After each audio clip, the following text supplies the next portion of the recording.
राधे राधे बच्चों।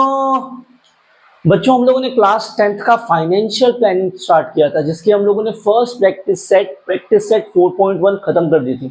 और उसके अंदर हम लोगों ने जीएसटी के बारे में थोड़ी बहुत चीजें समझी थी। हमने क्या देखा था कि भाई हम लोग जब भी कोई चीज परचेस करते वक्त, ठीक है, खरीदते वक्त हमको एक टैक्स भरना पड़ता है जिसको हम लोग कहते हैं जीएसटी, बराबर। अब ये जीएसटी भाई साहब के भी दो हिस्से हैं। कैसे?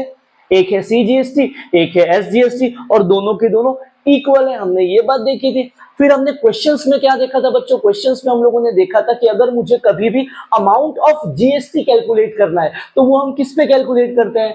तो वो हमेशा टैक्सेबल वैल्यू या टैक्सेबल अमाउंट पे ही जीएसटी का अमाउंट कैलकुलेट किया जाता है। और किसी भी प्रोडक्ट का एक्चुअल वैल्यू कैसे बनता है? किसी भी प्रोडक्ट का actual value taxable value plus GST, जब मैं दोनों को ऐड कर दूंगा तो किसी भी चीज का एक्चुअल वैल्यू हो जाएगा। सपोज ये चीज है, इसको मैंने मैन्युफैक्चर किया 100 रुपए में, बराबर, और 10% जीएसटी लगाया, तो ये 100 रुपए क्या था? इसका टैक्सेबल वैल्यू था। अब वो टैक्सेबल वैल्यू या टैक्सेबल अमाउंट में जीएसटी लगाऊंगा जो था 10%, तो ये 100 का 10% हो जाएगा 10 रुपया। तो ये 100 रुपया प्लस ये 10 रुपया जब मैं ऐड करूंगा तो आंसर विल बी 110, तो इसका एक्चुअल प्राइस होगा 110 रुपया। इस तरीके से चीजें चलती है। ये हम लोगों ने फर्स्ट पार्ट में देखा था। अब हमको क्या करना है प्रैक्टिस सेट 4.2 के लिए बच्चों? हमको जीएसटी इन ट्रेडिंग चेन, जैसे कि अगर कोई प्रोडक्ट बन रहा है तो मैन्युफैक्चरर बना रहा है और मैन्युफैक्चरर से हम तक यानी कंज्यूमर तक पहुंचने के लिए कुछ प्रोसीजर्स है। उन प्रोसीजर्स में क्या होता है, किस तरीके से जीएसटी अप्लाई होता है, हमको वो समझना है। ठीक है बच्चों, तो हम लोग चलते हैं, देखते हैं जीएसटी इन ट्रेडिंग चेन क्या दे रखा है। तो बच्चों चलो हम लोग समझते हैं जीएसटी इन ट्रेडिंग चेन क्या है और कैसे। ठीक है, अब सपोज कर लो बच्चों हमारे पास कोई प्रोडक्ट पी है। जो प्रोडक्ट पी है, ये प्रोडक्ट पी है, मैन्युफैक्चरर बना रहा है, ठीक है।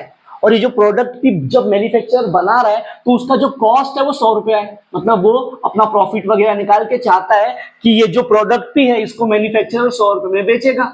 और जो हम लोग जीएसटी निकाल रहे हैं, हम लोग जीएसटी रख रहे हैं 10%। हर स्टेज पे जो भी जीएसटी आएगा वो 10% होगा। अब क्या हुआ, मैन्युफैक्चरर ने सपोज एक प्रोडक्ट पी बनाया, ठीक है, और उस प्रोडक्ट पी को वो अपने प्रॉफिट के साथ बेच रहा है 100 रुपए में। वो चाहता है कि मैं इतने में बेचूं, बराबर। तो अब क्या हुआ, मैन्युफैक्चरर से ये होलसेलर प्रोडक्ट खरीदेगा। तो भाई होलसेलर गया मैन्युफैक्चरर के पास, बोला मेरे को ये प्रोडक्ट पी चाहिए। तो ये भाई साहब क्या कहेंगे, ठीक है भाई एक काम कर 100 रुपया मुझे दे दे और ले जा प्रोडक्ट। अब जब ये होलसेलर 100 रुपए में चीज खरीदेगा क्या? नहीं। तो जब ये होलसेलर मैन्युफैक्चरर को बोलेगा ला भाई ला 100 रुपए में दे, तो होलसेलर ये मैन्युफैक्चरर क्या बोलेगा, भाई जीएसटी कौन भरेगा? वो तो तू भरेगा, क्योंकि जीएसटी हम लोग कब भरते हैं? जब भी हम लोग कोई चीज परचेस करेंगे जीएसटी परचेस करने वाला भरेगा। तो परचेस करने वाला कौन है? होलसेलर। ये भाई साहब जीएसटी भरेगा, कितना है? 10%। तो क्या हो जाएगा, पहली बात तो यहाँ पे 10% ऑफ 100, तो ये क्या हो जाएगा बच्चों? ये हो जाएगा 10 रुपया। तो ये जो भाई साहब है होलसेलर, ये क्या करेगा, 100 रुपए का सामान था प्लस उसने 10 रुपया जीएसटी भरा, तो इसको एक्चुअल कॉस्ट क्या मिली? 110 रुपया।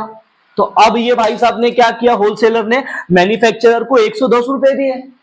क्यों? क्योंकि 10 रुपए जीएसटी भरा। अब ये जो भाई साहब थे मैन्युफैक्चरर, इनको 10 रुपए जीएसटी मिला और जो 100 रुपए इनको चाहिए था वो मिल गया।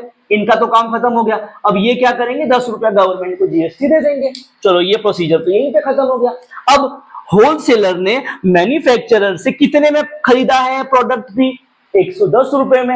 अब ये होलसेलर चाहता है कि मैं अपना वगैरह प्रॉफिट 110 रुपए में अपना प्रॉफिट वगैरह सब निकाल के मैं ये प्रोडक्ट चाहता हूं कि 200 रुपए में बेचूं। अब इसने जो है प्राइस फिक्स कर दी 200 रुपया। तो रिटेलर आया होलसेलर के पास कि भाई होलसेलर भाई साहब हमको ये प्रोडक्ट पी चाहिए, प्राइस बोलो। तो होलसेलर ने बोला भाई साहब प्राइस, ये बोला ठीक है भाई लो 200 रुपए। फिर होलसेलर बोलेगा भाई तू परचेस कर रहा है तो जीएसटी भी तो तू ही भरेगा। तो ये रिटेलर क्या करेगा, 10% जीएसटी देगा। किस पे? जो अमाउंट टैक्सेबल है, जो अमाउंट फिक्स की गई है 200। तो ये क्या करेगा, फिर से 10% ऑफ 200 निकालेगा। तो ये कितना आया 10% ऑफ 200? ये हो जाएगा ₹20। तो ये भाई साहब क्या करेंगे, 20 रुपया और देंगे और ये जो पूरा प्रोडक्ट था वो 220 रुपए में खरीदेंगे, बराबर। तो इस स्टेज पे रिटेलर ने कितना टैक्स भरा? 20 रुपया भरा जीएसटी। ये चीज क्लियर है क्या? यहाँ पे जीएसटी कितनी थी? इसने 10 रुपए भरी थी। ठीक है, ये चीज, ये बात समझो कि कौन कहां कितना जीएसटी भर रहा है। चलो आगे अब रिटेलर और होलसेलर का तो प्रोसीजर खत्म हो गया, फिर आए कंज्यूमर भाई साहब, यानी हम लोग। कंज्यूमर गया दुकानदार यानी रिटेलर के पास, कंज्यूमर बोला भाई मुझे प्रोडक्ट पी चाहिए, कितने का है? अब रिटेलर पहले तो अपना प्राइस फिक्स करेगा, तो रिटेलर ने 220 में खरीदा था, सपोज कर लो रिटेलर ने वो सोचा कि मैं ये प्रोडक्ट को 300 रुपए में बेचूंगा, इसने अपनी प्राइस फिक्स कर दी। तो कंज्यूमर या रिटेलर के पास प्रोडक्ट पी चाहिए, रिटेलर बोला भाई ले जा 300 रुपए, ठीक है भाई, रिटेलर बोला चलेगा भाई 300 रुपए में डन करो। फिर वही सवाल, रिटेलर बोलेगा कंज्यूमर को भाई तू खरीद रहा है तो टैक्स भी यानी जीएसटी भी तू ही भरेगा। तो कंज्यूमर क्या करेगा? 10% ऑफ जीएसटी निकालेगा पहले तो। 10% ऑफ ओरिजिनल प्राइस क्या है? 10% ऑफ 300 इट विल बी ₹30। तो कंज्यूमर क्या करेगा? और 30 रुपए देगा। तो ये कंज्यूमर को कितने का पड़ गया? 330 रुपए का। कंज्यूमर ने कितना जीएसटी दिया? 30 रुपया। तो ये प्रोसीजर पूरी की पूरी यहां पे खत्म। अब रहा सवाल हर स्टेज पे किसने कितना जीएसटी भरा है, हमको ये कैलकुलेट करना है। तो जब हम पहले स्टेज की बात करेंगे मैन्युफैक्चरर से होलसेलर पे, तो यहां पे कितने रुपए जीएसटी मिले थे हमको? 10 रुपए जीएसटी भरा गया था, बराबर ना, क्योंकि होलसेलर ने 10 रुपया भरा। अब रिटेलर और होलसेलर की अगर मैं बात करूं तो बच्चों ये जो भाई साहब थे, कौन? होलसेलर, इससे 10 रुपीज ऑलरेडी यहाँ पे पे करके रखे थे, बराबर। और रिटेलर ने भाई साहब ने इसको 20 रुपए जीएसटी दिए, ठीक है। तो ये होलसेलर क्या बोलेगा? भाई मैं 10 रुपए तो ऑलरेडी भर चुका हूं, तो ये 20 रुपए में से मैं मेरा 10 रुपए तो माइनस करूंगा ना, किया। तो आंसर कितना आया? 10 रुपया। तो ये जो इस प्रोसीजर पे यहां होलसेलर से रिटेलर में जो जीएसटी गया है, कितना गया है? यहां भी 10 रुपीज का ही गया है, ठीक है ये चीज। अब जब मैं रिटेलर और कंज्यूमर की बात करूंगा तो रिटेलर ने ऑलरेडी 20 रुपया पे करके रखा है, दिया है ना रिटेलर ने पहले 20 रुपया जीएसटी, ठीक है। अब रिटेलर को कंज्यूमर से कितना मिला? 30 रुपया मिला। तो फिर रिटेलर बोलेगा भाई मैं तो 20 दे चुका हूं, बराबर ना, 20 दे चुका हूं और ये मुझे 30 दे रहा है, तो ये 30 में से मुझे मेरा 20 तो माइनस करना पड़ेगा ना। तो 30 में से रिटेलर ने अपना 20 माइनस किया, कितना आया? 10 रुपया। ये 10 रुपया वो गवर्नमेंट को आगे पास करेगा। अब बच्चों हर स्टेज पे देख लो, चाहे अमाउंट कोई भी आए, जीएसटी की जो वैल्यू है 10% वो फिक्स्ड है ओरिजिनल प्राइस पे, क्लियर है। तो ये पूरी चीज को हम लोग बोलते हैं जीएसटी इन ट्रेडिंग चेन। अब यहां पे दो टर्मिनोलॉजीज है, input tax and output tax, ये सारी चीजें, ठीक है। अब इनपुट टैक्स का मतलब क्या है? जब मैं खरीद रहा हूं, खरीदते वक्त जो मैं जीएसटी भरूंगा उसको हम लोग बोलते हैं इनपुट टैक्स, और जब मैं बेचते वक्त जो कलेक्ट कर रहा हूं जीएसटी उसको हम लोग बोलेंगे आउटपुट टैक्स। थोड़ी देर में एक्सप्लेन करता हूं क्या है। फिलहाल ये चीजें क्लियर है, आई थिंक सो ये समझ में आ गया होगा। जीएसटी हर स्टेज पे चाहे अमाउंट कितना ही आ जाए फिक्स रहने वाला, इसी को हम लोग कहते हैं बच्चों जीएसटी इन ट्रेडिंग चेन। दो टर्मिनोलॉजी है इसके अंदर, कौन कौन सी है? ये वाली एक और ये वाली एक। अभी थोड़ी देर में एक्सप्लेन करता हूं मैं वो क्या है, ठीक है। देखते हैं आगे क्या दे रखा है। तो बच्चों हम लोगों ने अभी अभी देखा है जीएसटी इन ट्रेडिंग चेन क्या है। अब ये सारी चीजें करते वक्त दो टर्म हमारे सामने आई थी और उन दो टर्म से ही हमारा फॉर्मूला क्रिएट होता है। कैसे हो रहा है वो समझना। यहाँ पे दो बातें आपको याद रखनी है।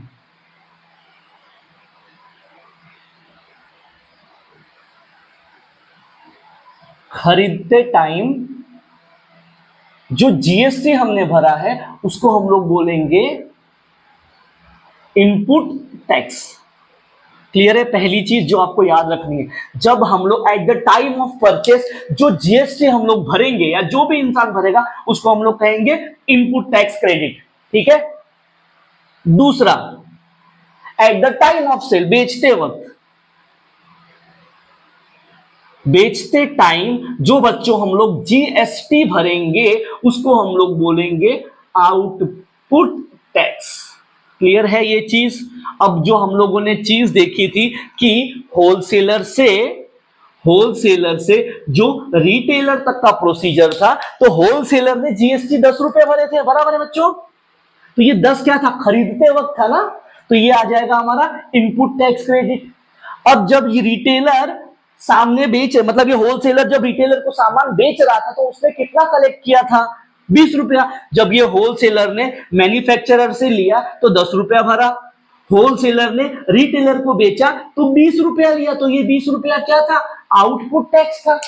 अब जीएसटी कितना, ये कैसे कैलकुलेट करेंगे हम लोग? तो जीएसटी पेएबल, ये फॉर्मूला लिख रहा हूं बच्चों में, GST payable is equals to input tax credit minus output tax, यही पूरा फॉर्मूला बच्चों पूरे के पूरे एक्सरसाइज में चलने वाला है। GST payable is equals to input minus output. अब ये क्या है मेरे पास, इनपुट भी 10 रुपए इसने ऑलरेडी दिया है और 20 रुपए इसको मिला है, तो हमने क्या किया था, जितना इसने दिया हुआ है उसको, जितना इसको मिला उसमें से माइनस किया था और आंसर 10 रुपए आया था बच्चों। यही काम होगा पूरे चैप्टर में। आपको इनपुट टैक्स यानी खरीदते वक्त जो टैक्स है वो दिया जाएगा, बेचते वक्त वाला दिया जाएगा और बोलेगा जीएसटी पेएबल निकालो। इसी तरीके से करना है, ये फॉर्मूला आपको याद रखना है। GST payable is equals to input tax minus output tax. अब इनपुट टैक्स क्या है, जब मैं खरीदूंगा उस वक्त जो जीएसटी दूंगा वो इनपुट, और जब मैं उसको बेचूंगा तो बेचते वक्त जो मुझे मिलेगा उसको हम लोग कहेंगे आउटपुट। क्लियर है ये चीज? तो ये था हमारा फॉर्मूला और ये आपको बच्चों याद रखना है। अब हम लोग बढ़ते हैं बच्चों एक्सरसाइज पे, देखते हैं क्वेश्चंस क्या है। ये सारी चीजें आपको याद रखनी है, आगे काम आने वाली है। देखते हैं प्रैक्टिस सेट 4.2 का पहला क्वेश्चन क्या दे रखा है बच्चों। देखते हैं पहला क्वेश्चन क्या है 4.2 का। क्या कह रहा है, Chetna store paid total GST of rupees 1,05,000 at the time of purchase and collected GST rupees 1,22,500 at the time of sale during 1st of July 2017 to 31st July 2017. Find the GST payable by Chetna stores. अब Chetna store ने कितना GST भरना है ये हमको find करना है। पहली लाइन ने मुझे बोल रखा है Chetna stores paid the GST of 1,05,000 at the time of purchase. तो टाइम ऑफ परचेस पे जो टैक्स पर है क्या है, उसका नाम इनपुट टैक्स। क्लियर है ये चीज? तो question number 1, input tax credit कितना दे रखा है बच्चों, 1 लाख रुपीज, 1,05,000 ये दे रखा है। ठीक है, अब फिर आगे कह रहा है and collected the GST of 1,22,500 at the time of sale. तो जब मैं बेचूंगा उस वक्त मैं जो कलेक्ट करने वाला हूं उसका नाम क्या बोलते हैं हम लोग, उसको कहते हैं आउटपुट टैक्स क्रेडिट, या उसको बोलेंगे आउटपुट टैक्स। ये कितना लिया भाई चेतना स्टोर ने, ये लिया रुपीज 1,22,500। अब मुझे क्या फाइंड करना है बच्चों, जीएसटी पेएबल फाइंड करना है। देयरफॉर जीएसटी पेएबल क्या हो जाएगा, ये आउटपुट टैक्स में से जो मुझे मिला है उसमें से जो मैंने दिया है वो माइनस कर दो इनपुट टैक्स। तो ये क्या हो जाएगा बच्चों, 1,22,500 में से बच्चों 1,05,000 को माइनस कर दो। क्या आ रहा है बच्चों, 1,22,500 में से माइनस किया तो क्या बचेगा बच्चों, रुपीज 22,000 बचेगा। तो ये है GST payable by Chetna stores. यही था बच्चों क्वेश्चन नंबर 1 जो खत्म हो गया। बढ़ते हैं आगे, देखते हैं क्वेश्चन नंबर 2 क्या दे रखा है बच्चों। क्वेश्चन नंबर 2 क्या दे रखा है, देखो, Najma is a proprietor of a firm. Proprietor of a firm का मतलब फर्म स्टैंड्स फॉर कंपनी और प्रोपराइटर मतलब उसका मालिक। ठीक है, तो Najma is a proprietor of a firm registered under GST. She has paid GST of rupees 12,500 on a purchase and collected rupees 14,750 on sale. What is the amount of ITC to be claimed and what is the amount of GST payable? अभी Najma proprietor है। Second line में क्या रखा है, she has paid GST of 12,500 at the time of purchase। तो time of purchase में क्या है, इनपुट टैक्स बोलेंगे ना उसको। क्वेश्चन नंबर 2 में मेरे पास इनपुट टैक्स कितना है बच्चों, ये रुपीज 12,500 क्योंकि ये उसने परचेस के टाइम भरा है। फिर and collected GST of 14,750 at the time of sale. तो बेचते वक्त वाले को हम लोग आउटपुट बोलते हैं। आउटपुट टैक्स कितना है ये बच्चों, रुपीज 14,750। ये चीज क्लियर है। अब हमको दो चीज निकालने को कह रहा है, वो कह रहा है फाइंड करो आईटीसी एंड जीएसटी पेएबल। अब आईटीसी का मतलब होता है इनपुट टैक्स क्रेडिट। क्या है आईटीसी का मतलब, इनपुट टैक्स क्रेडिट। ये कुछ नहीं, आपका जो इनपुट है ना वही है। तो आईटीसी क्या हो जाएगा, रुपीज 12,500। यही है, खत्म हो गया पहला पार्ट।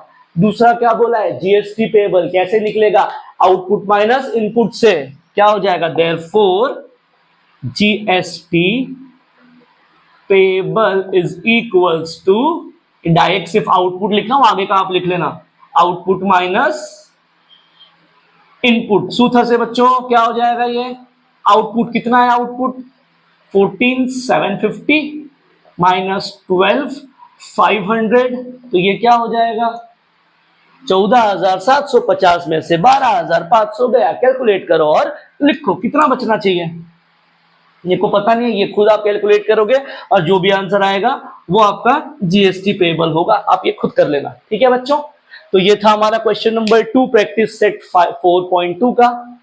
आज हम लोग यहीं पे रुकेंगे, नेक्स्ट पार्ट में हम लोग बाकी के 4 क्वेश्चंस कवर करेंगे। ठीक है बच्चों, मिलेंगे नेक्स्ट पार्ट में, तब तक के लिए जय श्री राम।